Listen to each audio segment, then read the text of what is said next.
This segment of CoastLife is sponsored by the Parker Group. The Parker Group loves giving back to the communities that they serve. That is why the Pups and Pints event going on in Harbeson at Dewey Beer Co is so close to their hearts. They are going to be covering adoption fees for any of the pups that go home with you tomorrow. Again, Pups and Pints is going down at Dewey Beer Co in Harbeson. But if you remember a few weeks ago, the Parker Group started debriefing us on the NAR settlement that happened a few months ago. So we're going to kind of break that down a little bit further for you and what that means for buyers and what that means for sellers here on Delmarva. So we're going to see what Dustin has to say. CoastLife, the last time we checked in with our friends at the Parker Group, we were talking about the NAR proposed settlement that was happening. And these guys are the experts, and really we're kind of discussing what that means for you, because we've kind of been taking this in baby steps. So of course, Dustin Parker is hanging out and going to kind of fill us in a little bit on maybe some of these key changes that have been made after the settlement. Yeah, it's really interesting. So the National Association of Realtors and several of the largest brokerages in the country have been facing litigation for the past couple of years at this point. Yes. And with a surprise turn of events just a couple of weeks ago, NAR agreed to a proposed settlement around this. And so there's quite a few changes that are happening in the industry right now. Some of those are regulatory and legal, and some of those are technologically driven as well. Okay. And so I think we're going to see a lot of innovation over the next several months and years as the industry continues to kind of shake out some of these changes. Awesome. So a lot of people are kind of hearing some of these buzzwords. Maybe they really don't have a good grasp of what this means for you as a buyer or a seller. So how does this affect maybe buyers? Yeah, it's really interesting. So historically, if you were to go list your house for sale and you were to hire a real estate agent, and let's say you would agree to a 5 or 6 or whatever percent commission that you would typically agree to.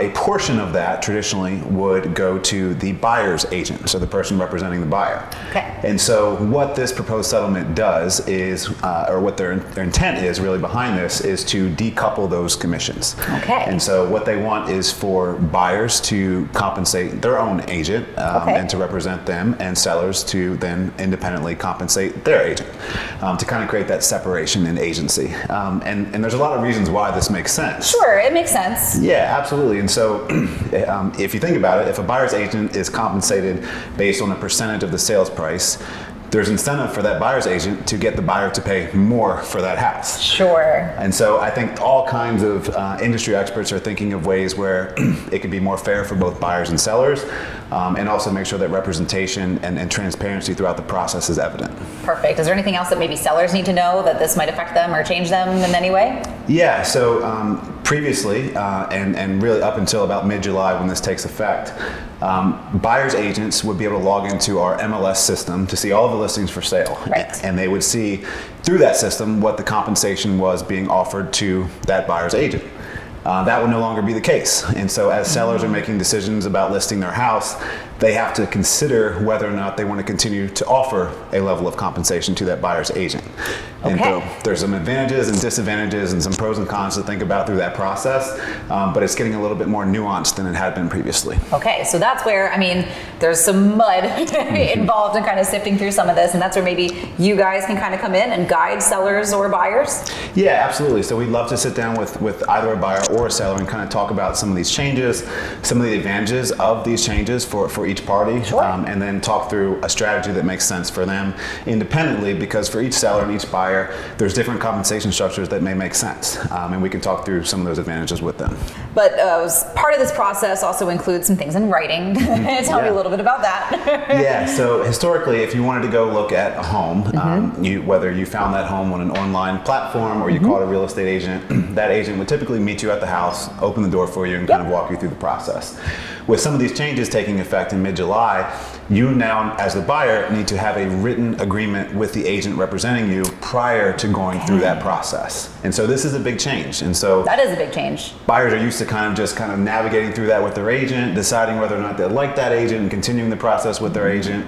But now you have to have that written contract essentially before you move forward in that process. Okay, understood. Does that affect like open housing at all, or? It does. Okay. And so there's going to be all kinds of shifts in the open house process as well. If you're coming into an open house without an agent, you're technically coming in unrepresented. Now, if you want representation from either the listing agent or another agent, then you need to make sure that you have that documentation in place. Okay, all right. I mean, this is basically just kind of dotting I's, crossing T's, and making sure that nobody leaves, I guess, unhappy in a sense, but it does mean some more paperwork on everybody's end. It does, and I think ultimately it's going to provide for greater transparency for both buyers and sellers. It's going to create a little bit more competition in the real estate landscape, which is always good for the consumer.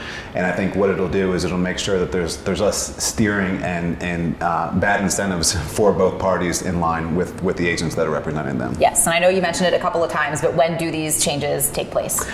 So they're projected to take place in mid-July. There is some ongoing investigations with the DOJ and some other lawsuits in play right now that could alter those things, but I think most experts are believing that by mid-July we'll begin to see these practices take effect. Perfect. Well, I think maybe when we do see those practices start to take effect, we'll be back and chatting with you, so we can really see how these kind of come into play. But we've got some more Coast Life headed your way, so stay right there.